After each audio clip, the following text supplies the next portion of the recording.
Welcome to E380. This is the talk given on May 25th, 2022. It's a remote talk captured by Zoom and distributed out live to a fairly large audience or growing audience. In any case, our speaker today is Robert Rich. He talks about slow music in a manic world, a history of deep listening. This particular version of this talk came via the Solomar Microcomputer Workshop, which occurred a few weeks ago, and he was one of the speakers. He had written some material for one of the other presentations and was talking about the process. And I caught myself telling many of my friends that I'd heard this just interesting talk about the process of composing music and sounds to make a emotional impression. And it was one of the best things I'd ever heard. And after the fourth or fifth time I did this, I decided that we really needed to get Robert to record his current version of how his process works and let us know what happens. So with that, I give you Robert. Thank you. And I am absolutely honored to be here. I know one or two of you even, and I am grateful. I was a Stanford student myself 40 years ago, which is hard to measure at this point. But a lot of the things that I'll be talking about today grew out of times when I was just starting as a professional music, which is when I was still in high school and as an undergraduate at Stanford. I am primarily known as an electronic musician. I work a lot with computers and also with analog circuitry, some of which I've built myself over the years. And I've also worked very closely with synthesizer manufacturers, helping come up with algorithms that sound good to my ears for them to use, and also coming up with sounds for them to ship their devices, their instruments with. But mostly I'm known as what they call ambient music, or slow instrumental music that's on the quiet side of things. Certainly not mainstream music, and I'm never going to be a pop star, and never do I ever want to be. And so I put this talk together probably about 8 years ago for one of our guests here, actually, and for the Leonardo Society, which is a foundation that tries to link together the arts and the sciences, especially when the two have a lot of content that bridges between art and science. And I gave this talk about twice, once at Stanford Live in 2014, I believe it was, maybe 2016. So the talk is designed to be about a half an hour long, but I can flesh it out with more anecdotes. And what I'm hoping is that people are still awake by the time I'm done talking and want to ask questions, and we can engage in conversation. So if you forgive me for a moment, I'm going to try to get the PowerPoint thing working with sound, which means I'm going to be sharing screens and doing some goofy stuff here for just a moment. I'm going to share sound, and I'm going to share that screen and go there. So now, hopefully, when I do this, we should be in slideshow mode. And is that what people are seeing? Okay. Looks good from here. Excellent. Let me hide my other video screen so I don't get distracted. So this idea of slow music is a phrase that kind of grows out of the movement worldwide of slow food, which grew out of Italy, actually, as a rejection of the idea of fast food, especially when a McDonald's was planned to be built on the Spanish steps of Rome. And I thought, I've actually been active in the slow food movement as well, and I thought slow music is kind of a good description of things likewise. And so people who have never heard ambient music, except perhaps as a backdrop in films or in an elevator somewhere, kind of wonder why it's valuable or what is interesting about something that is inherently very slow and probably not very engaging. And I think I was always drawn to this kind of sound, probably because I am extremely sensitive to noises in the world, and actually the world is a very loud place for me. I struggle with distraction and being easily distracted. Short attention span theater, probably a bit ADD. I've always found that a little bit of stimulus can help silence the world. It's a counterintuitive result where injecting a very slow amount of information can reduce the clutter of chaos that can barge in on our thought process. So what you're hearing right now is the opening few minutes of a 7.5-hour piece of music that I wrote that comes out of these things I would do called sleep concerts. And I'll be going more into those shortly, but basically I would invite people to come to sleep in a public space with strangers, and I would play this extremely slow music very quietly. In fact, inevitably there's 3 or 4 people snoring much louder than the music that I'm playing, which is a bit humorous usually. So some people have misperceptions about why we would make such slow music. And sometimes people think, especially people coming from jazz or classical world, they'll consider this to be anti-intellectual. It's too slow or it's too simple. It's certainly not music that shows off your chops. It's not music that shows off how many notes you can fit on a page or what strange polyrhythms you might know. But it's intellectual in a different way, in that it's designed to help listeners have their own space, not to show off the ego of the composer or the musician. It's actually trying the best it can be to be egoless. Other people might think that trying to calm people down is more like an opium, more like drugging them. I would be the first one to say that television is much better at that than music.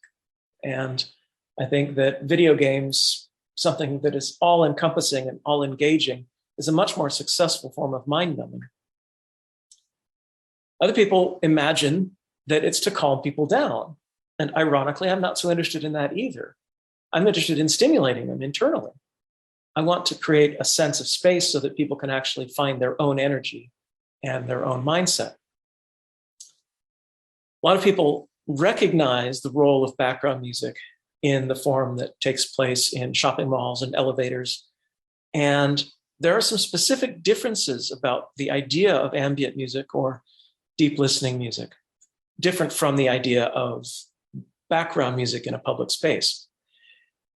The purpose of music was actually to neutralize the differences between different public spaces, and also to make people's shopping experiences more pleasant, to make people better consumers. I would much rather succeed in making people much worse consumers. I would rather succeed in making people creators, and to shift the balance from external conformity to internal stimulation. Another aspect which grew out of the New Age movement in the late 70s and early 80s was this idea of healing music. You'll see a lot of these albums which are music to repair your chakras by or whatever. And I was always rather allergic to that. I kind of grew up as a punk noise art villain. I was a little bit offended by the idea that anyone would tell me what was going to heal me.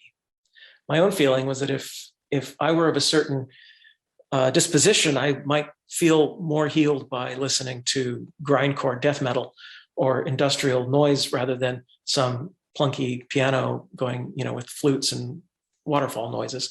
So I actually am kind of eating my own childhood words with that a little bit, because right now I am making some therapy music for a company.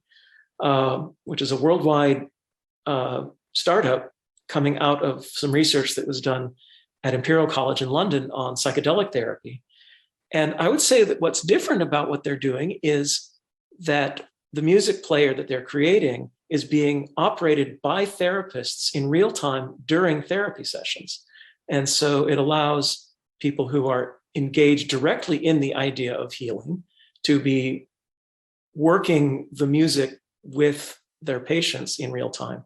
And that's a difference that I think is significant, because it's not some musician imagining that their music might be healing to somebody. It's actually healers working with music in a real-time operation to try to heal. So I don't know. It's still, perhaps I have a slight sense of irony about that engagement. I was very influenced by a book written in the late 1970s by a Canadian composer named R. Murray Schafer. He lived in the Vancouver area, and he wrote a very important book called The Soundscape, The Tuning of the World. It's actually more like a private screed from him. It is a rather vicious attack on the modern noise of human existence. A wonderful quote near the beginning of the book is, "Modern man is beginning to inhabit a world with an acoustic environment radically different from any he has hitherto known, an indiscriminate and imperialistic spread of more and larger sounds into every corner of man's life. The world's soundscape has reached an apex of vulgarity in our time." His point is that you cannot get away from human-made sounds, nor can other animals at this point. There is a famous recordist who would go out to very remote parts of the world.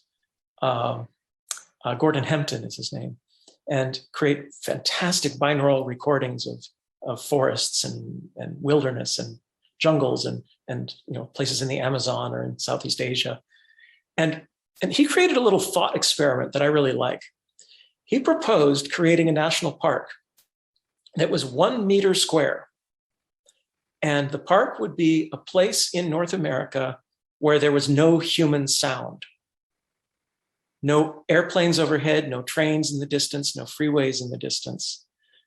And of course, it's a thought experiment, because you realize that human sound permeates miles and miles in distance. And even if you're in the most remote part of the world, you're going to hear an international jetliner fly overhead at 40,000 feet. So his thought experiment is wonderful, because you realize that even a 1 meter park with no human sound is virtually impossible unless you were to create a no-fly zone over half of a state. So what do we do about this incursion of human-made sound? Sometimes, a little bit of a dose of the poison is the best antidote. Like a snake bite kit, right? You take the toxin that the snake creates and you neutralize it a little bit. You inject it into the person who just got bitten, and it helps the person to fight the toxin. I think the idea of this very empty, egoless music has a lot to do with this idea of injecting a little bit of the poison in to create an antidote. And the idea here is that quiet stimulation can help us move more freely inside of our mind individually. So I'm more interested in the listener's experience than I am in what my music projects intrinsically. I don't care so much about the difficulty it was for me to make my music or how sophisticated it is. If the music consists of just a handful of notes and some subtle textures, and if nobody even realizes what they're hearing might have taken 6 months to make, that's okay. I don't care, because what matters is that they feel space to exist as themselves. So this idea comes from several approaches towards consciousness, towards what I think is some basics of human conceptual existence, of human consciousness. One thing that we realize when we meditate or when we practice forms of concentration, which could be anything from some Eastern tradition like yoga or zazen, to even prayer, or even what a good mathematician goes through while solving a puzzle. I think that the mind can experience wide shifts in awareness that I refer to as focus, and I refer to it as like a lens, wide focus versus narrow focus. And we can manipulate the way we perceive the world by widening and narrowing our focus and using our consciousness as a kind of lens. An example of wide focus might be what they call the cocktail party phenomenon. When you're in an area where there's a lot of public speaking happening all at once, and instead of listening to one individual stretch of a sentence, like the person who's talking to you, sometimes we can go into a sort of trance and hear everything at once as a sort of bed of sound, what in filmmaking they call walla, which is when they had a bunch of people doing sound effects and they have to make it sound like a cocktail party. They'll just have 6 or 8 people going walla, walla, walla, walla, walla, walla, walla. And if they do that right, it just creates the sound effect of a lot of people. So that would be an example of wide focus. An example of narrow focus might be in the case of a meditation upon a candle, for example, just lighting a candle in front of you and looking only at that flame and pulling all the attention into just that one point of light. Both of those types of attention manipulation can create trance-like realizations or trance-like experiences, hypnotic-like experiences. And the idea here is that we can manipulate the thread of consciousness that is our everyday mind into different types of consciousness. We can shift it by changing the way we pay attention to things. Another aspect that I use as a model for my art is to try to undermine the idea that art is a thing that the artist feels like Little Red Riding Hood carrying a basket full of cookies, right? That art is somehow nutritious when you take it, eat it, or when you experience it, and that we're supposed to go to the opera in order to get some culture, to feed on something that we would consider nutritious. I have a slightly different model of what art does and how it works upon us. I would like to think of art as being something that causes us to work our aesthetic muscles. Instead of thinking of it as a basket full of cookies, I imagine that in our consciousness, we have different ways of appreciating the world, and we get better at appreciating the world in those ways when we practice. So it's a little bit like if you get yourself a personal trainer to try to lose some weight, and the personal trainer says, instead of driving to the grocery store, I want you to ride your bike. And so you're thinking this is about groceries and it's about bicycles. And so you're going to get your groceries on your bicycle every day. And what happens is you eventually start losing weight because you're exercising. So this idea in art is something that is very much endemic to the minimalist movement, which was very popular in the early 60s into the 70s. And you'll see artists like James Turrell, for example, who would do art with light. And it's art that you walk into a space and you feel like you're engulfed in magic. You're not looking at art, you're actually experiencing something inside yourself. And the art becomes participatory. It looks back to the experiencer and not to the creator. And I think that has a lot to do with why certain art moves me more deeply than others. So if we take film, for example, the filmmaker Tarkovsky is one of my all-time favorites. And some people find his films to be interminably boring because sometimes they're 3 or 4 hours long and there's not a whole lot happening. But what they do is they engage the viewer into a world that is like living in that world in real time. And it's a different kind of experience. And you start exercising different kinds of perception. When you leave one of those films, you feel like you've actually been into a different place. So I'd like us to ask this question: as we are making art that is more and more dense and more concentrated, what is multimedia doing to us? I would like to propose that the more bombarded our stimuli become, the more bombarded our senses become with stimulus, is what I mean to say, the less we actually experience. What happens is our brains go into a kind of shutdown of neutral acceptance. there's some interesting neurological research back from the 1950s. I think these days it would be shut down by PETA, but a French neurological researcher named Jouvet did some research with cats where he put electrodes on their heads and separated their spinal cords and their ears and eyes from their brains. Now, that's horrible. But what he found was, as he disconnected their sensory input, their brains started becoming more activated. And the same is true with us. The same is true with humans. And we do this every night when we dream. Our brains in REM sleep shut off external stimuli, and we become activated and we start building worlds. So the fact is that we build worlds all the time, and you are building this world right now actively. I would like to propose to people that instead of going to these Marvel comics movies where everything's exploding all the time and some villain is causing half the universe to melt, that instead we close our eyes in silence and create worlds of our own wonder, because I think we all have the capabilities inside of us to create flowers that bloom inside. It's really a question of looking at the process of self-discovery versus looking at art as entertainment. And although perhaps it's a pretentious thing to propose, I would like to propose that art can be experienced in order to grow oneself rather than just to be entertained.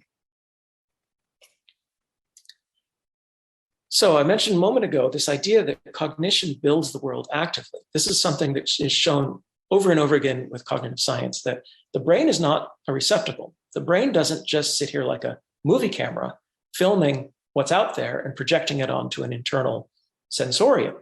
Notice I have a wine label by a friend of mine who's a winemaker, and that was his label, sensorium. It's this wonderful Victorian concept that we have a sort of room or a chamber in our minds that projects all of our senses onto it, like a movie screen, but it involves smell and touch and taste and sound, and all of it sort of projected onto this consciousness room. Now, what we've learned with cognitive science over the years is that the brain is much better at multitasking, that even though we have a perception of consciousness, we have a perception of one me doing this, one you that's listening to this. In fact, our brains are excellent at multitasking, and we do lots of things in parallel. So it's not just one sensorium. However, what is shown over and over again is that we take very complex stimuli from all sorts of things, scattering photons, vibrations in sound, in the air, and in touch and smell, and all of its chaos. It's a bunch of very complex random stimuli. And somehow we build our experience of the world from it actively. And we practice that process when we dream. And we also practice that process when we have imagination and when we make things. So I realize that I'm talking here to an engineering class, and I would say that that engineers practice world building among the best of them, because when an engineer comes up with a new idea or a way to build something, they're doing something that has never been done before. They're creating new worlds from imagination. I think this is an exquisitely beautiful skill that humans have. I don't know if other animals have it. I suspect they do. But the wonderful thing is that we practice it all the time when we close our eyes and when we listen and when we dream. There's many examples of scientists and engineers who have invented things in their dreams. The most famous one, perhaps, when the chemist Kekulé showed himself in a dream the methane ring, that he realized that this organic molecule was in a circle because he had a dream of the Ouroboros, of a snake eating its own tail, and his unconscious uncovered to him the scattering the scattering X-rays that he was looking at to show him what he was seeing. So I'd like to propose that art can be one of the ways to explore the building of worlds, and that we do this through all sorts of modes of consciousness, through dreaming, through fantasies, through daydreaming, through trance, hypnosis, meditation, even alternate states of consciousness through chemicals. Not that I'm encouraging that, but it's one of the ways that people have had epiphanies. And we can use art in a transforming ability to shift our natural states.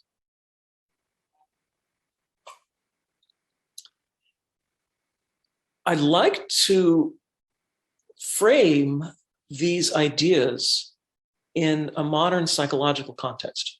And most of my career as an artist has been skirting around a tendency for these ideas to get expressed in kind of shamanic and third world terminology, also in psychedelic terminology.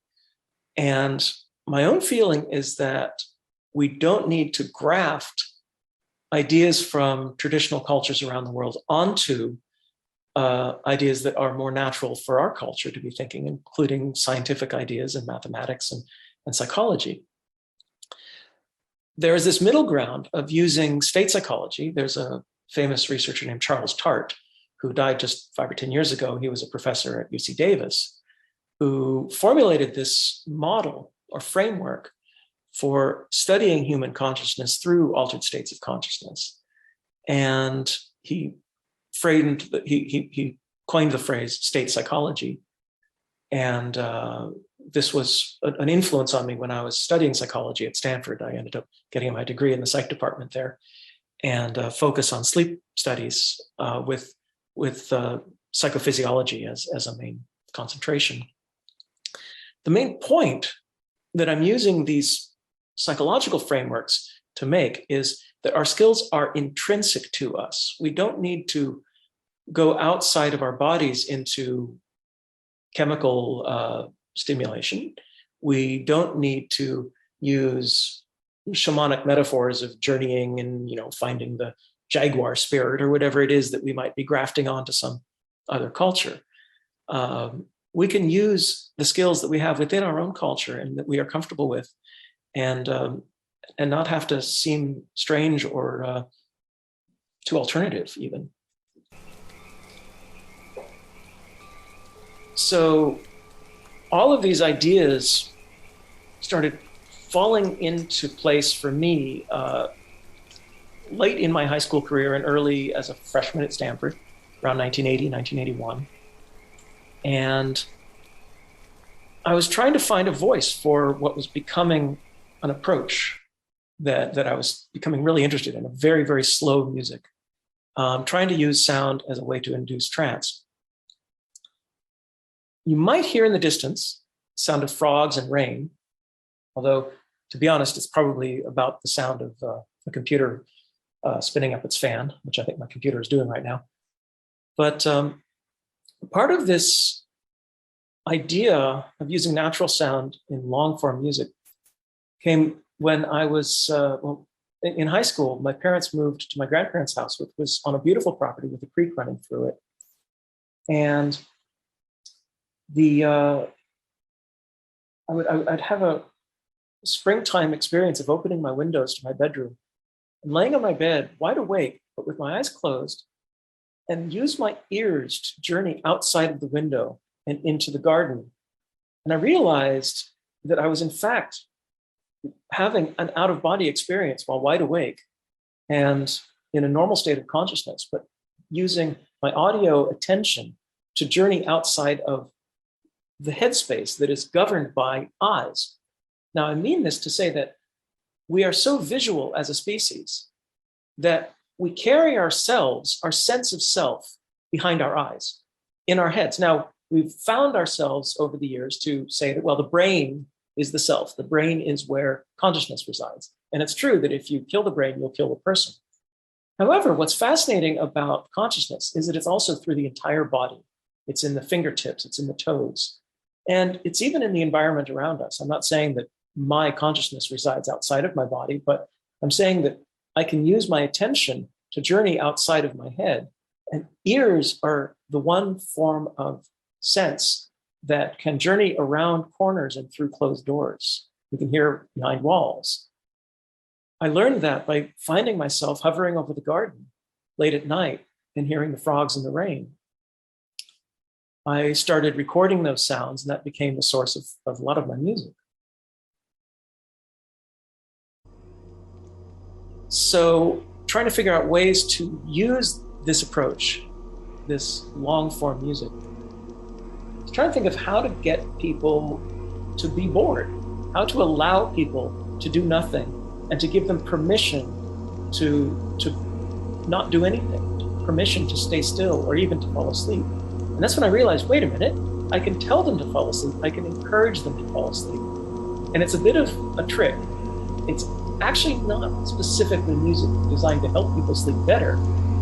It's simply that the context of sleeping is one that can allow people to journey inside their minds.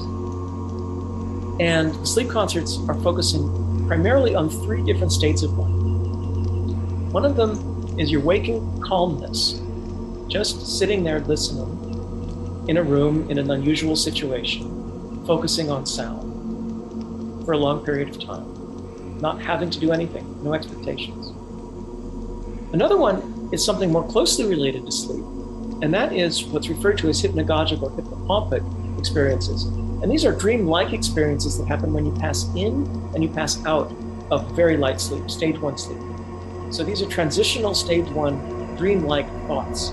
We've all had experiences of perhaps the sense of falling while falling asleep, or the sense of floating, or sometimes the last word we might have thought as we were falling asleep becoming an image. And we might not even remember that that happened unless we wake up from it.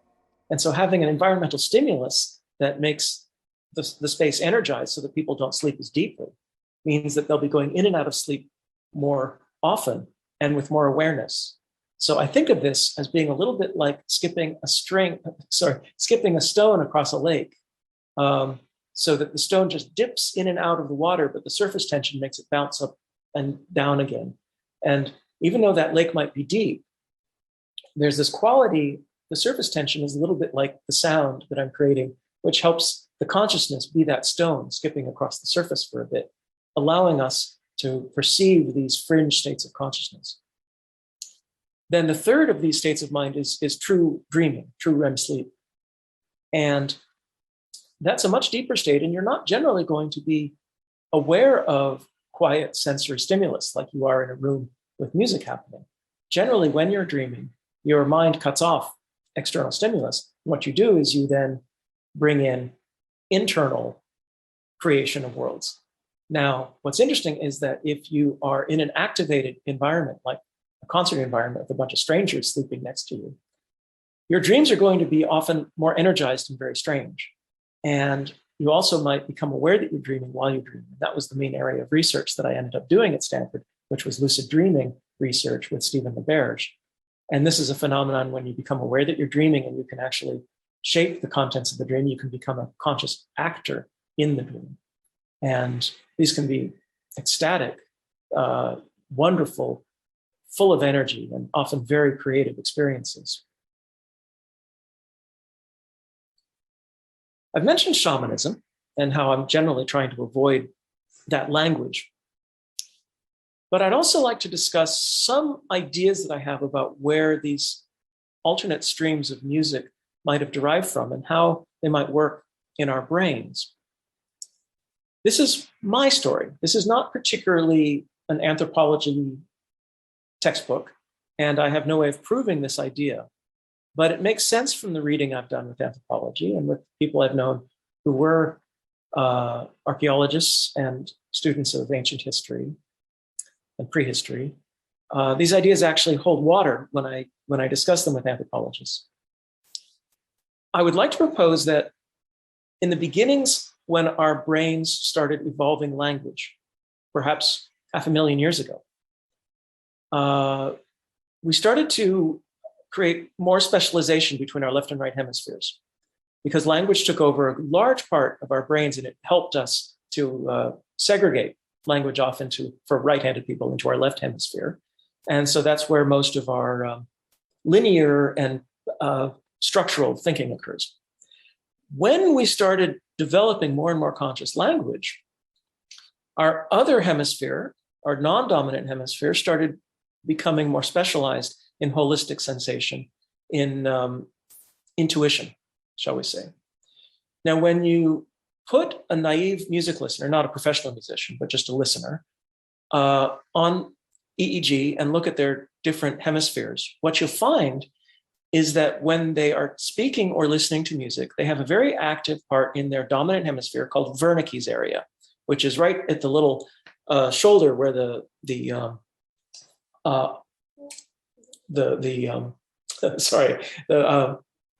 not occipital lobe, the left lobe there. There's a little flap. I'm sorry, I spaced on the name.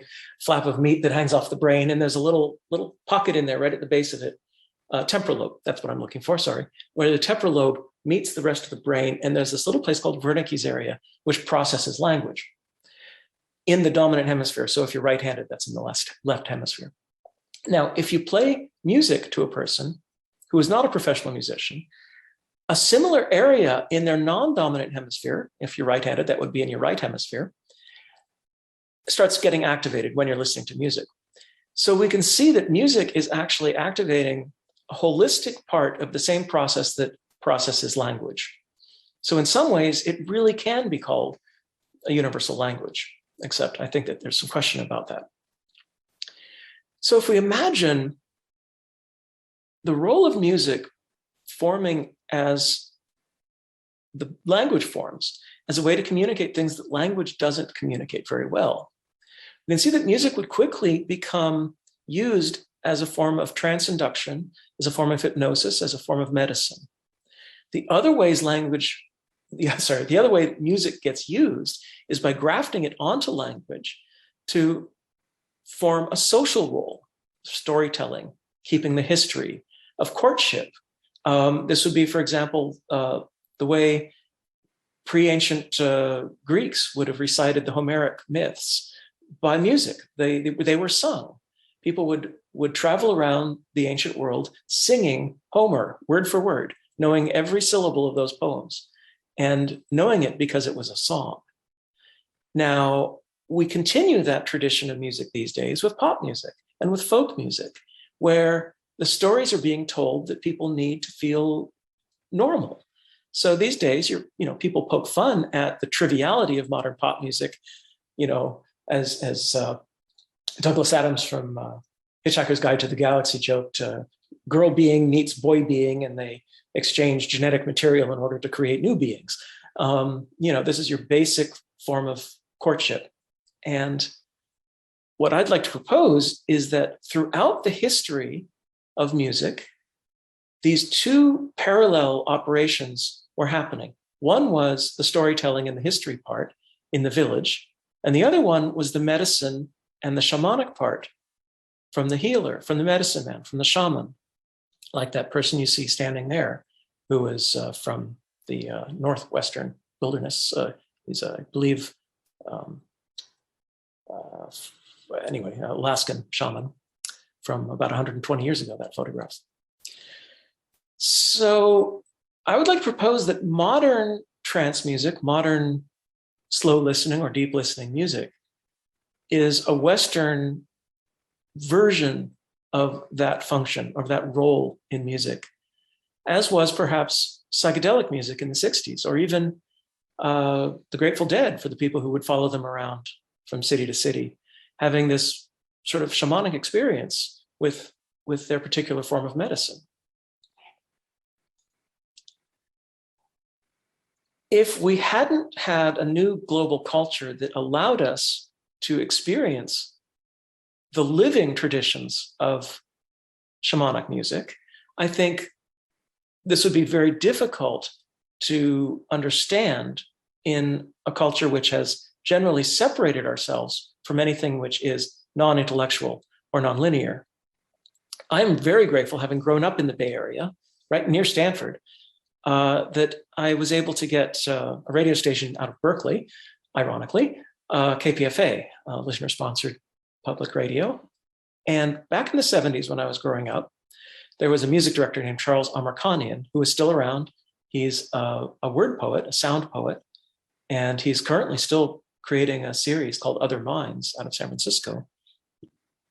And when he was music director, he was friends with many of the modern composers that were working in a tonal language, many of them out of Mills College in Oakland, and many of them who had been ostracized from intellectual music, and he championed them. These are people like Colin Oncaro, who was living in Mexico City, who wasn't even allowed US citizenship after he fought for the good side of the Spanish Civil War. He fought against fascism, and of course, because the United States supported Franco in the Spanish Civil War in the 1920s, many of the leftists who fought against Franco were not allowed back in the country. They were denied their citizenship. In fact, even Ernest Hemingway was having trouble getting back into the country. And Colin Oncaro moved for the rest of his life to Mexico City and created music by hand-punching piano player rolls. And Charles Amarkanian was the person who first brought him back to the United States, telling him that all of that was long in the past and that he could come here. And he had a victorious concert debut in San Francisco in 1979, I believe it was. He was 80 years old. And that's the kind of thing that Charles Amarkanian could do.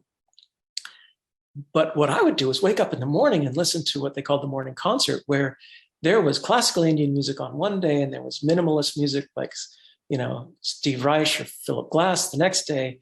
And it was a way for my ears to become open to new ways of hearing. Some of these involve long-form traditions. And those long-form traditions deeply inspired me. Hopefully you can all hear right now what is Indonesian music from Java. This is court gamelan from Solo in central Indonesia. And I'm speaking slowly so you might be able to hear some of this. The whole village would get together during the festival of Ramayana. And puppeteers would use puppets made of perforated leather and lamps and create shadow puppet theater, enacting the stories of the Ramayana. And these would go on all night long and into the next day, sometimes for 2 or 3 days straight, with music and poetry and singing and puppetry. And the whole village would live out in the central square, exploring this tradition, this festival every year. And it still goes on. These things have not stopped. In Indian classical music, we have ragas written for every time of day in 3-hour intervals, different divisions of the day and the moods. And sometimes ragas are performed all night long so that people can hear the ragas that are written for the night hours and the morning hours. And people, again, will stay up and listen to live music in a public space of live Indian classical music going all night long. Likewise, Native American traditions, the Navajo have medicine ceremonies with chants that have to be memorized exactly by the shaman in order for the healing ritual to be valid. These are rituals like, for example, the Blessing Way, which is a 2 or 3 day chant that has to be spoken in order to heal people who are dealing with depression or other chronic illnesses. Turns out that people have found that these medicine rituals sometimes have more beneficial effect on psychosomatic disorders than Western medicine. Also, even in the West, we have in the churches, in the Catholic Church, Holy Day vigils in the Mediterranean and in other parts of the world, some of which can be ecstatic and bordering on a shamanic because of the way that these cultures have interpreted the Christian traditions into much more shamanic traditions than I think the modern European church would be comfortable with. So some of those things that I mentioned that were very influential for me from the local Bay Area scene, from Mills College, and also because we had the Ali Akbar College of Indian Music up in San Rafael, and people like Charles Amarkanian in Berkeley. Throughout the 20th century, while modern classical music was becoming more and more dissonant and moving farther and farther away from tonalism, there was simultaneously a reaction against that. And this would be what I refer to as the tonal thread in modernism, which bucked the more intellectual traditions and actually tried to express modern sentiments, but with a more humanistic side. And these would be among the classical composers, people like Debussy, Ravel, Satie, who were using language of jazz, actually, in jazz harmonies, to try to bring a new language into orchestral music that wasn't pure dissonance like 12-tone music. Also, mavericks like America's Harry Partch, who was a microtonalist who built his own orchestra of instruments with 43 note per octave scales and created a very personal kind of opera that was really like Chinese opera more, or Greek theater, than it was American opera. It actually owed a lot of its traditions to non-Western traditions. We had a Bay Area native, Lou Harrison, who brought some of the very first Indonesian gamelan music to California. And Lou and his partner, Ivor Dereg, built some of the very first American gamelan orchestras. And some of them are still being played in colleges around California. So right in the Bay Area, Gavilan College in Santa Cruz County, and also there's one in Santa Clara, I'm forgetting. Anyway, Lou Harrison passed away just 15 years ago or so, and he was a very, very important California composer. John Cage was mostly known for indeterminate music and for using randomness in his composition. Also was very important in creating a kind of minimalist aesthetic. The music you were just hearing behind me was actually a piece of his written for piano that only used 6 tones, called In a Landscape, but that one was performed by an American gamelan group. Another interesting aspect for me was the use of microtonality to create a new language of tonality. This is moving away from the 200-year-old model of equal tempered tuning, which is not actually paying any attention to the way the harmonic series reacts with our sense of harmony. It's a compromise to make it easier to create complex chord changes. Myself and many other composers have been exploring the world of ratio-based, harmonic-based tuning systems, and modern electronics can help us do this much more easily. But it's a new language of tonalism in the sense that it can create new chords that you haven't heard in equal temperament.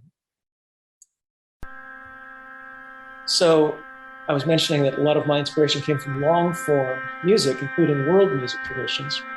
But there were also some Western avant-garde traditions that were exploring these ideas, and I was extremely influenced by those as well. In the Fluxus movement, we had a composer named Richard Heyman who would lay on a hammock with whistles in his mouth and fall asleep in front of an audience or in a public space, in an art gallery, for example. And as he would sleep, his breathing would go through the whistles, and you could hear the whistle tone going slower and slower. When I heard about this, I'd read about his performance art, I thought, well, that's okay, but it's kind of boring to watch the artist sleep. I would rather work harder and invite the audience to sleep. So I took that idea and flipped it around. These idea of 60s happenings and situational art was very big among the avant-garde and among psychedelic culture. And coming out of that, we had Terry Riley performing all-night concerts. We had Lamont Young. What you see, that purple picture there, is one of Lamont Young's dream houses, where his wife, Marianne Zazila, would create light sculptures. And well, what you just heard behind me was one of his compositions, which are drone music. His dream houses would have a continuous tone of a cluster of sine waves going on for weeks. People could come and go. It'd be like an art gallery, but with a fixed tone of sound that would be tuned to the room, and sometimes very, very loud. Also, a huge influence on me was Bill Fontana, who traveled around the world recording soundscapes and relocating them. So he famously put transducers on the Golden Gate Bridge and radio transmitters on those transducers, and then brought speakers out to the Exploratorium, which is a science museum in San Francisco, where you could hear the microscopic sounds of the Golden Gate Bridge as it creaked and groaned in the wind. Also, he did a wonderful piece where he placed, this was back in the 70s, 8 microphones going to 8 channels of a reel-to-reel tape machine on Australia's Great Barrier Reef. And the microphones were placed very far apart from each other over a span of almost a kilometer across the beach, in a stretch of the beach where the waves would propagate in one direction, slowly moving from one side to the other. And then he would set up this tape for playback in the hallways of art galleries with 8 speakers, one attached to each of the tracks of tape.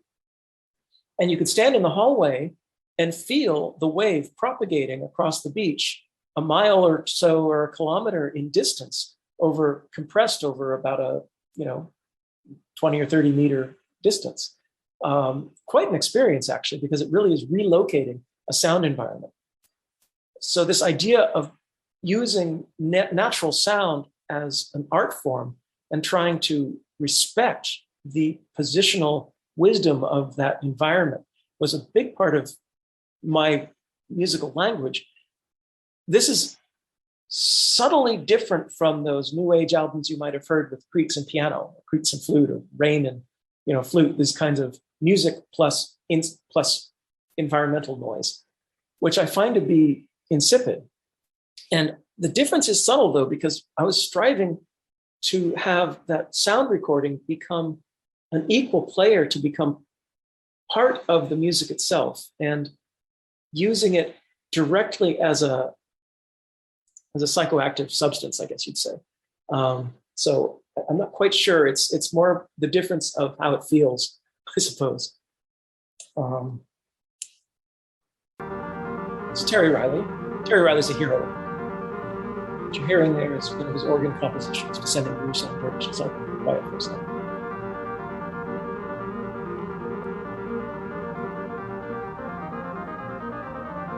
So he's one of the inventors of the tape loop, the tape echo.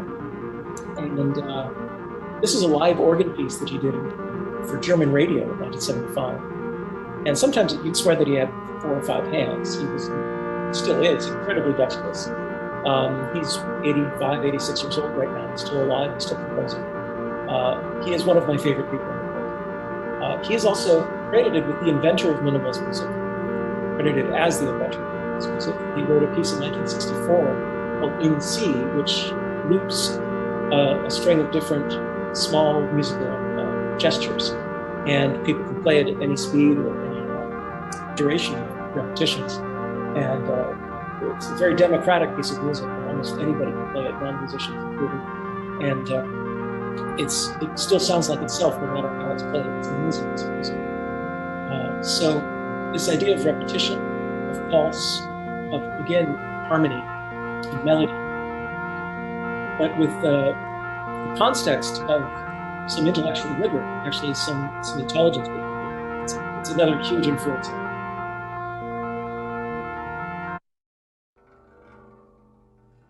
What's interesting is that many of the people who influenced me the most are female composers, and I'll mention a few of them here. One is Anea Lockwood. She is a person who, from the early 60s, worked with environment as an art form. What you're hearing here is a piece that she wrote in 1964 called Glass Music, where she used glass in all sorts of different ways to use it to create sound. One of the pieces that I loved of hers was in England. She planted pianos throughout a garden in different forms of location that would cause them to sink into the mud or get pushed up into the air by trees over the years. And you could go and play the pianos, and it was a sound sculpture. It was very environmental in its concept. She did pieces about the Hudson River, but some of her music is extremely environmental. One of the most moving was performed live at New Music America in 1980 or 81, called Delta Run. And she had a very dear friend who was dying of cancer, and she recorded him in the last few days of his life and used that recording along with nature sounds from the forest in around Walden Pond, where she lived, to perform a tape piece while she sat on stage and performed one slow gesture connecting 2 pieces of wood together over her head as a tribute to his life. And this idea of extremely slow gestures to show how life is returning back is the kind of thing that art can do to create extremely powerful internal experiences. Here's one that was a huge influence on me. I'll let this sound for just a minute.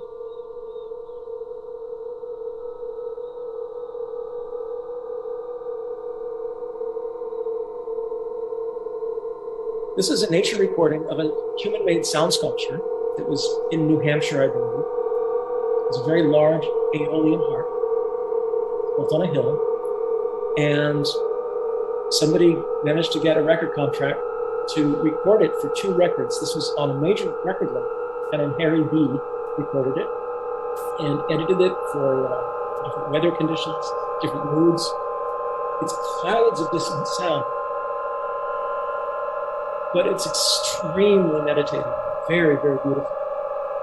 Now, here's an irony about some abstractions like this. It also became famous because it was one of the main parts of the score for The Exorcist, a horror movie. Now you listen and you say, in context, is this scary? Probably. So much of what I find interesting about minimal art is that you can change the experience by framing the experience. If you frame it in a horror movie, it's going to feel scary. If you frame it as meditative and like the sound of all things singing at once, well, then it can become extremely beautiful. I sometimes get lumped into the world of dark ambient, which I find funny because some of my music is quite moody and quite slow and brooding even,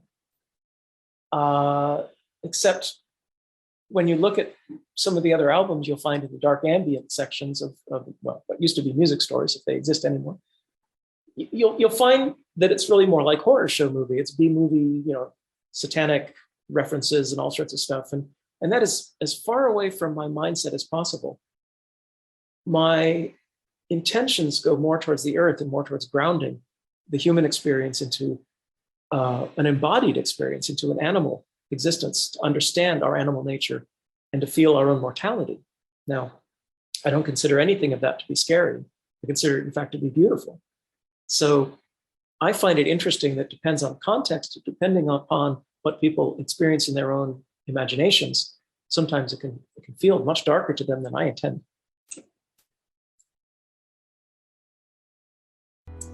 Another woman who was a very big influence on me was Pauline Oliveros, who grew out of the Tate Music Center in San Francisco, just like Terry Riley and Morton Subotnick. And she was also teaching at Mills College. Another extremely important person in the world of avant-garde music in the 1960s. She wrote a series of pieces she called Sonic Meditations, where the score would be something like breathe in slowly, breathe out and make a sound, listen to the sounds around you, and repeat. And these are pieces that could be performed in small groups of naive musicians, not trained musicians, students. They can be performed with your family, with children. And they awaken people to their own musical interior, to their own natural musical skills.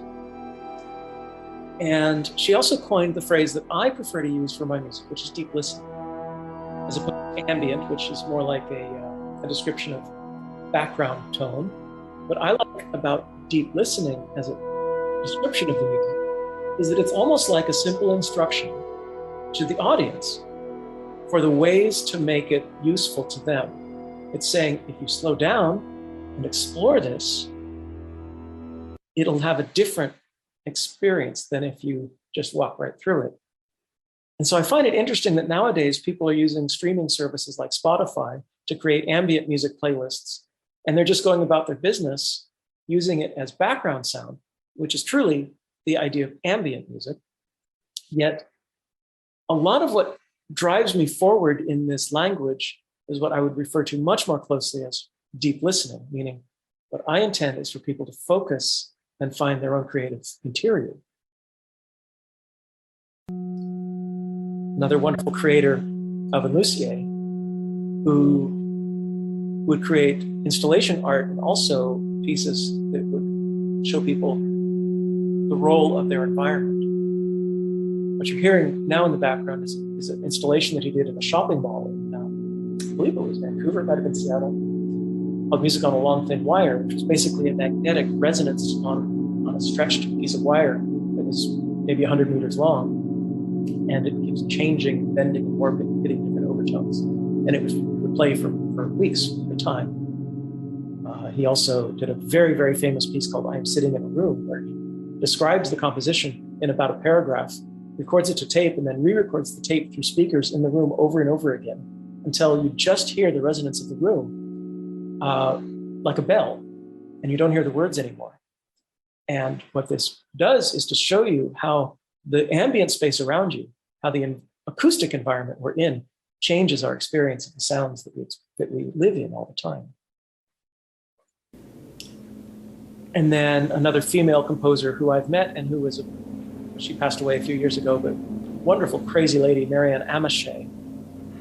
She did a piece with John Cage, which I heard as a freshman at Stanford, September 25, 1980. John Cage is the voice you might be hearing, and he's reading random cut-ups of Henry James Thoreau, Walden Pond.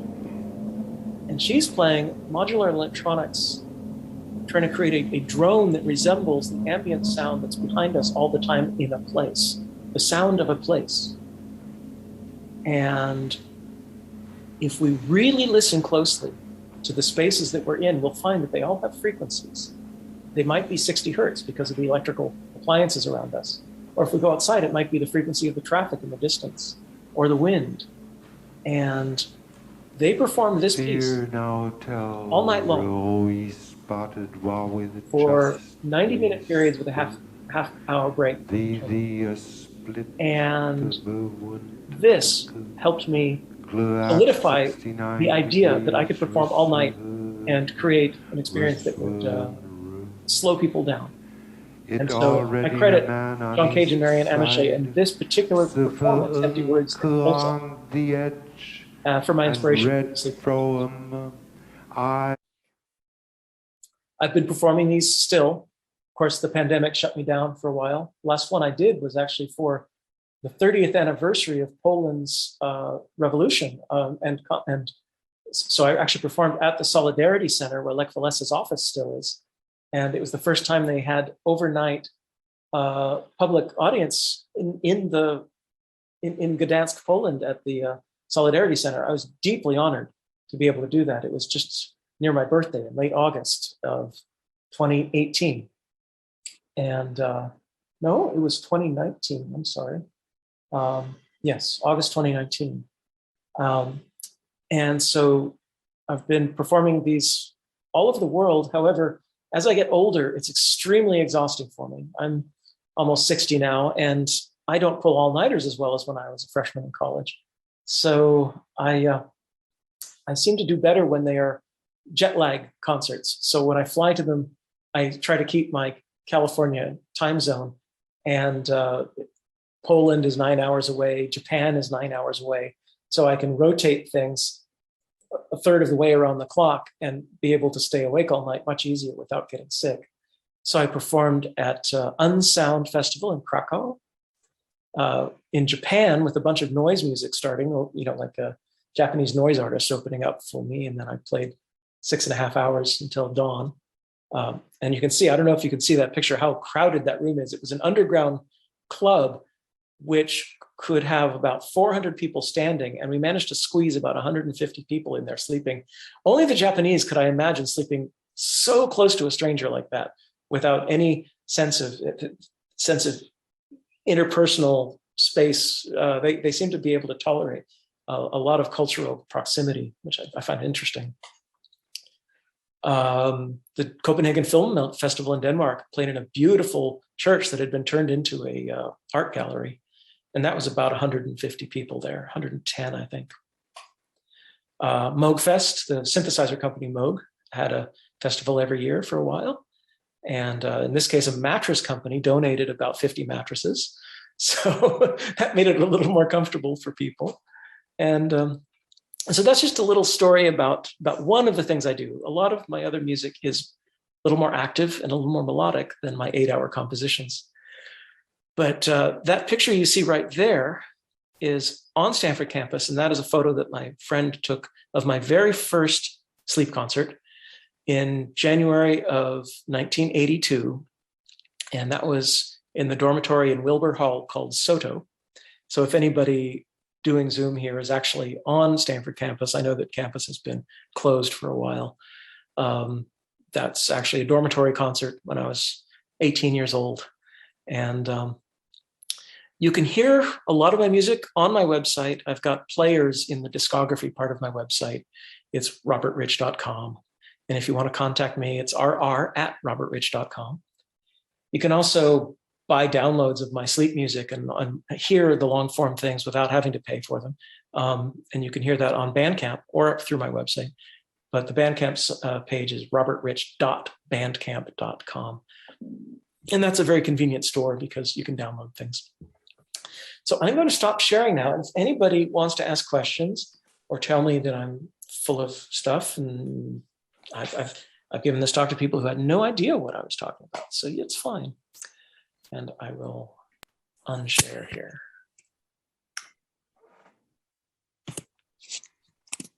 Hopefully we're back to normal now. Well, Robert, can I ask a question? Yes. Yeah, well, first of all, thank you for publicizing so many great minds that deserve more attention from the public. Maybe I didn't hear enough about the European side of things. And thinking of European particular, Elaine Radig, I was thinking some of these people they started out with noise, right? I mean, you have Schaffer, Musique Concrète, Pierre Henry, and then you have Elaine Radig. And you have Morton Subotnick in California, and then you have Oliveros. Is it just a coincidence, just the fact that they were using electronic equipment, or do you see some kind of logical continuum there? I think I see a continuum in intention. I didn't mention Elaine Radig in particular because when I was forming my musical language, I didn't know about her. I learned about her much later. And so she's a person who was certainly contemporary with many of those that I mentioned, but she wasn't contemporary with my formative years. And so in this case, mostly I'm focusing on the American composers and especially the West Coast movement, which I think was cultural in many parts as a movement of a more Asia-looking subculture in the West. And I believe that there was a certain sense of openness that grew from the 20th century counterculture, not just the 60s, but I mean, all the way back to people like Harry Partch. And I actually do feel that there is a location bias to some of these ideas, that there is a more earthy acceptance of environment, I think, among those composers that I mentioned. And a lot of the European composers, extremely valuable and instrumental in the creation of a modern language of electronic music. But I think starting more from an intellectual bias and less towards an environmental bias. And I think that the looking outwards into place and into landing, into grounding is part of what I grew up in as an artistic culture. And I think that's one thing that I find subtly different. Very good point. Very good point. And for the record, Radig, I think most of her career was in the United States, right? I don't know much about her career, except I've heard some of her early electronic recordings, and she's monumental. She's very important. She moved to the US at one point. I'm not sure. She must have gone back to France eventually, but she was in the US for a number of years. Yeah. But yeah, good point. Yeah. Hitting buttons. So there's a lot we can explore in terms of history, and of course, Boulez has got an important role to play, and the Boulez Center in Paris had an important role to play, and there's other places in the world too. But I wanted to ask a completely different question. So you did a really good job of outlining a period of exploration, experimentation, way, way, way away from the mean. Lots of different things going on, people trying all different kinds of ways of doing things with sound. And for me, it starts in the 60s and it goes through the 70s. And then it tends to, people have kind of finished experimenting, and like in your music, you've focused on a particular area and a particular kind of thing. My question is, it may be not answerable, but what's next? What is the next cycle? Well, I'd like to propose that I'm continuing to experiment, and that I've chosen to discuss one aspect of what I've done in my career in order to focus, because you can't talk about everything at once. But there is a constant evolution down different streams and down different pathways. And I tend to think about evolution in music as a multi-threaded phenomenon, and not as a sort of progression of one idea into another. I think what we have is a constant parallel stream of all sorts of different ideas that talk to each other and engage like cultures do. Just as I refute the idea that we live in a Western cultural domination right now, I think that that's a fantasy that we tell ourselves in the Northern Hemisphere. I think that there's a lot of places which would counteract that by saying that we just have a big ego. So I would say that my own music keeps evolving. I've worked on sound installations and all sorts of things. I'm fascinated by the idea of environment and the idea of grounding. My own interests, in particular, are moving more and more towards what I call embodiment, and which I think of in the context of the crisis that we're causing here as a human race, of the impact that we have on the planet, and the fact that we're leaving the climate changing in a way that is going to make it very inhospitable to our species, to a point which, once we find ourselves extinct, I think the Earth will be able to recover eventually, but it will have been ourselves causing our own extinction. So I think art can address these very big questions. I've chosen not to address political or sociological questions personally, because I'm not very good at that. Not that I don't think that they're important, but I think that context in music is essential, and nobody operates outside of context or outside of their own culture. There are very important threads that I have no personal emotional connection with, but I'm familiar with as an artist and as a mastering engineer.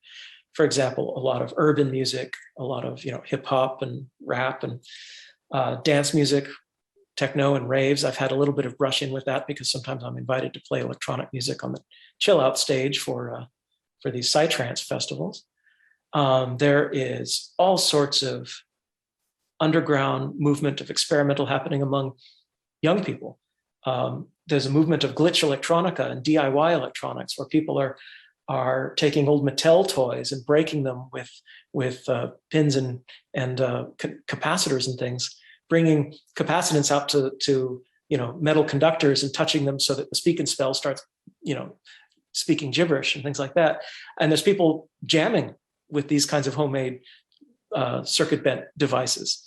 There's huge evolutions in modular synthesizers as well, and a whole cloud of people exploring different kinds of aggressive, noisy, atonal electronic music, along with people like me who prefer something much calmer and quieter. I think among classical and academic music, I think things have ossified somewhat. To be honest, having friends at CCRMA, some of my favorite pieces are the ones that poke fun at academic music, because sometimes it becomes all about a process and all about some mathematical sonification of something, and not particularly speaking anything to the human spirit. But that's my own bias. And so I don't denigrate those things as something unimportant. I would just say that I don't feel their personal connection.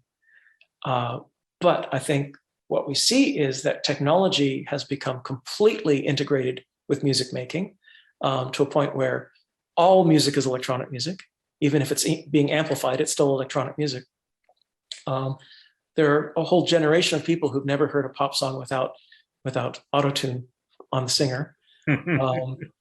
So I'm a generation where I have certain priorities, but that generation is one which is going to have different priorities than people growing up into their own future. So do you think that we might actually get to a place where there could be a reaction against electronification, and we might actually see a return to natural sound as a alternative? I think that there already is, and it happens concurrently. I think that's what I mean by multiple threads. I think that you're going to have an acoustic only folk music thread happening at the same time as people are making things more electronic. I don't think the culture is so monolithic that it will have one movement without counter movements happening simultaneously. A little bit like human conscious. We aren't just one person. We're a whole multiple threads of people. Then we somehow conform it into a sense of self. Western culture is not just one thing. World culture is not just a movement into the future. World culture is a movement in all sorts of different directions at once. If you think about, for example, in pop culture, in the late 80s, early 90s, there was a big explosion of rock music that was anti-synthesizer. You wouldn't see any of those Seattle grunge bands using a keyboard because they were sick of the hair metal bands playing brash synthesizer lines. And so they were going to take music back to purity, just like the punks did in the late 70s, taking it back to what they thought of as the proper, rockabilly thing that rock and roll music should have been. Every once in a while, there's going to be a group or a subculture that takes people back to what they consider to be their roots, or the roots of something which they like very much. Now, they're going to be doing it at the same time that a bunch of other people are taking things back to their own roots or taking things forward into the future, into new languages that nobody's heard of yet. I think the one thing that's going to be common denominator is that art has to serve human spirit. And if it doesn't, it's something that's simply, it's a mathematical game that people are playing. Not that mathematics isn't also part of the human exploration, but if art is simply an intellectual exercise, then it's going to be losing its potential for shaping culture and for moving people into places where they learn about themselves and learn about their own existence. So I choose to focus on a language which is very personal and which focuses more on things that I find important. And there are simultaneously hundreds of other threads, which I'm not very good at and I can't speak to very well. But as a mastering engineer, I do get a chance to listen to all sorts of different music. And I can say that there's all sorts of stuff out there that confuses me and baffles me. And it makes me very happy that that's true.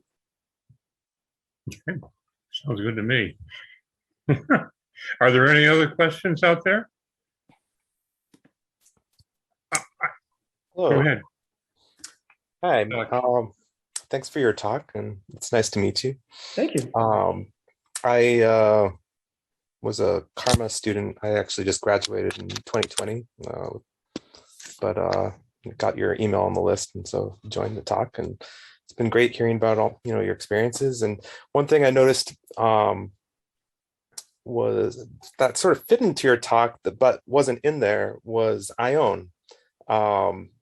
So are you familiar with Pauline Oliveros' wife, Ione, and her dream festivals that she's done? I think she's close to 30 years. I think maybe 27, 28 years, something like that. I don't know specifically about them, but I actually had the joy of meeting Pauline back in the early 90s, and her wife was not out with them at that time. Okay. But I know that she's also been an artist of some note. Yeah. Oh, yeah. Yeah. Ione is great. She's been in the Bay Area quite a bit, but she. I actually, when I studied with Pauline for my master's at RPI, and I actually was developing a EEG neurobiofeedback system with Pauline. And for one of Ione's dream festivals, I did an overnight EEG concert. with Zevin Polson. And so the two of us collaborated. I had the EEG on my head, and we set up this system somewhat algorithmically, but it was also Zevin was monitoring it. And we had an audience who's at the Sanctuary of Independent Media in Troy, New York. And while I slept and I went through the different stages of sleep, it would trigger different, sections of the music to change and evolve. And that was maybe about 15 years ago. Excellent. But Very cool. yeah. But I just thought, like, check out Ion's Dream Festivals because they're still going. It seems like there's a slide in there that might be really, really great. And Cool. also just to talk, I study with Elaine Radig, An and opportunity. she was in New York in the early 70s. She was working out of NYU. Yeah. Awesome. What an opportunity that would be. Yeah. Yeah, no, I helped Pauline with realization for a couple microtonal pieces she did. Carter Scholes is a collaborator of mine that has been very, very active in just intonation, microtonality. And back in 1988, we helped her realize a piece that was a harmonic gamelan piece using samples. And we did that in my studio at the time. I was working on a lot of just intonation things at the Tools at the time. But yeah, I think one of the interesting things about all night music and sleep music in general is that I've been very careful to make sure that people realize that it's not something that's a new invention, and that it's a thread that has gone through art. I think not just even in Western modern avant-garde art, but as I've tried to mention, throughout cultural history in different cultures. And I get a little miffed when I see certain people presenting their sleep music as if they invented the idea, and not because they're ignoring me. I mean, because 40 years seems like a long time now, but it didn't seem like a long time in 1981. The important thing is that we pay respect to the traditions that are going back, I think, deep into human history, and the idea of honoring altered states of consciousness and honoring these journeys that we experience every night. Mm-hmm. And so I'm happy that Ione is also exploring that language. I didn't realize Yeah, that she was. she's a sort of a dream sleep expert. So not all her festival isn't exclusively about music, but it's about dreams. And so yeah. Cool. Yeah, that's it's something that I don't make a point of in my talk, but I find it very interesting that many of my heroes in my artistic world have been people who were not cisgendered, let's say, during a time when it was a very difficult time not to be heterosexual. And it's something that is worth noting, that people like Lou Harrison and Pauline Oliveros survived during a time when people could be arrested for having their own sexual preferences and personality, including, of course, Henry Cowell, who was arrested for 7 years in the 1950s for, because of sodomy laws in the United States. And it's something that nowadays I feel very grateful that we can discuss Pauline and her wife and Lou and his husband, Bill. And, it was a time when people had to be very careful about that, including John Cage, and all of these people who are so important, I think, in the 20th century. Mm-hmm. So as we move from a direct interface to a more immersive interface in the rise of virtual reality and various variations on that, there's a reaction or expectation that we're going to have a close personal relationship with our computer, and that we'll be in constant communication with somebody out there in the cloud who's managing some of our experiences. And so I wonder, is it possible to build an algorithmic a composition system so that a VR/AR system can have a soundtrack as well. I would never be a person to say something is not possible. The question is, would I want to do it, and what is important to me in my life? Yes. And I've decided that, having grown up in what became Silicon Valley and having seen the disappearance of what I found to be the most nourishing part of Silicon Valley, which was the fruit orchards, that I've made it a personal journey to find languages that steer us away from virtual experience and towards embodied experience. I think that one of the problems that Western culture has created with the current decimation of the environment and of climate change is historically traceable to the roots in puritanical thinking of disembodiment and the idea that anything physical or of the earth is somehow sinful or lower or less important than things of the mind or things of the spirit. And I believe that this intellectual heritage of disembodiment and of treating the earth as only a tool or only a thing to chop up and consume has led to our future downfall and our current crisis. And I don't see virtualization of our experiences to be a solution to that. I see them as a continuation of the problem. Not to say that it can't be done, and I'm sure that AI can be done eventually to be as good as humans and probably to speak to ideas that are much higher than we can even perceive. I imagine that we could create intelligences that are speaking to each other far above our comprehension. Is that what we want to do as artists? Is that what we want to do as technologists? What I would like to do is to create art that asks questions about what is the most important thing of being alive on this planet in ways that actually respect the process of life and the existence of life and the idea of mind growing out of embodiment and out of living systems. I think that when we realize that mind is integrated with body and sensory structures, and that AI has to be entirely mimicking embodied systems in order to resemble the way we think, that if we're going to make intelligences that create art, we're going to have to be aware of the way that our consciousness is fundamentally embodied.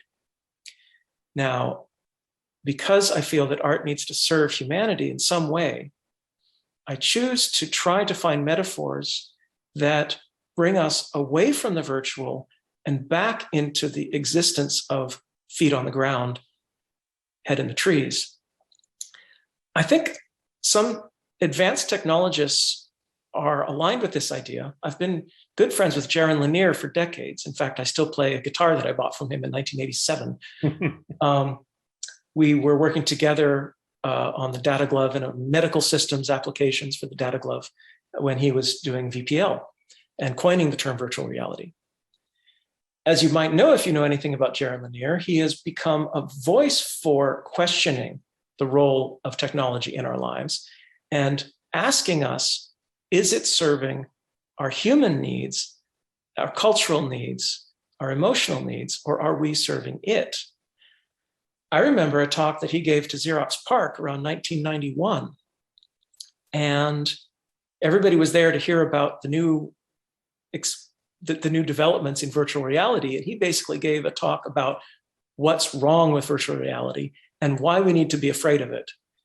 And the basic theme of his talk is one that I share with him, is that if we're not serving our cultural and emotional needs, then we are serving the machines.